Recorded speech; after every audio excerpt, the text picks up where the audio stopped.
যে ক্ষতি আমার হইল তার দায় কে নেবে? কি ব্যাপার বল্টু, বড় দুঃখের গান করছিস, মনে দুঃখ নাকি তোর? আর বলিস না কেরোসিন, সময় খুব খারাপ যাচ্ছে ভাই। জীবনটা পুরো ঝুলন্ত ঝুলি হয়ে গেছে। শালা কালকে রাত্রি তেল খাতে গিয়ে মানি ব্যাগ হারিয়ে ফেলাইছি। তাহলে তো ভালোই বাস খাচ্ছিস। কত টাকা ছিল? টাকা ছিলই বুঝলি, ভালোই ছিল, কিন্তু যে পাইছে সে একটা জিনিসই ভাববে যে শালা মানি ব্যাগটা কার, বুঝলি? কারণ মানি ব্যাগের মধ্যে খালি 1 টাকার একটা ছোট কয়েন ছিল। তা কেরোসিন, তোর কি খবর? তা কি বিয়ে শাদী করবি না নাকি?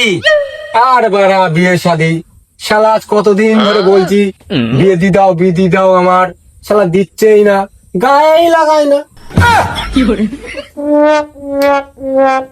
কিন্তু কেরোসিন দেখ, আমার মাথায় কিন্তু একটা ঝাঁকানাকা বুদ্ধি আছে। বুদ্ধি আছে? তাহলে বল দেখি।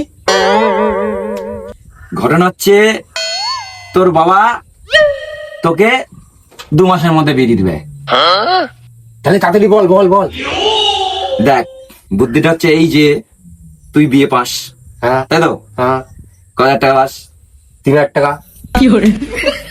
এইবার ঘটনা, তোর মা লক্ষ্মী ভান্ডার পাই। হ্যাঁ, কত পাই? 3,000 টাকা। তাহলে এদিকে 3 ওদিকে 3, কত হলো? 6। এবার তুই যদি এখন একটা বয়স্ক দেখি মাল দেখি বিয়ে করে নিস, তার বয়স হয়ে যাবে, তাহলে সেও লক্ষ্মী ভান্ডার পাবে। তাহলে ক হাজার টাকা হলো? 3,000 টাকা। তাহলে 3 3 6, 6 আর 3 9, কত হলো? তাহলে 9। তাহলে একটা সংসার কিন্তু চলে গেল ভাই। হ্যাঁ, যা বাড়ি গিয়ে বাবাকে ভালো করে বুঝাগা, কাজ হয়ে যাবে।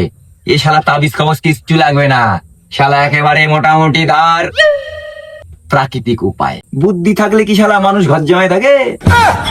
তাহলে তো বল্টু তুই ভালোই বুদ্ধি দিছিস। তাহলে শালা বাড়ি যাই, বাড়ি গিয়ে বাবার সাথে ডিসকাস করি, বুঝলি তো এই ব্যাপারটা নিয়ে।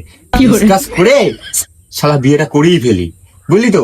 আবার সামনে শালা শীতও আসছে, মার দেবো কঠিন মার। আমি চলে গেলাম বল্টু, তুই থাক।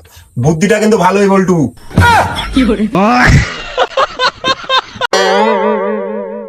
যাই হোক, কেরোসিনের কিন্তু একটা হিল্লে করে দিলাম। এইবার ওর বাবা রাজি হয়ে যাবে না। শালা মেয়ের যদি একটু বয়সও হয় তাও কিন্তু কোনো ব্যাপার না, কারণ লাইটলি বালি সবাই এক, ঠিক আছে?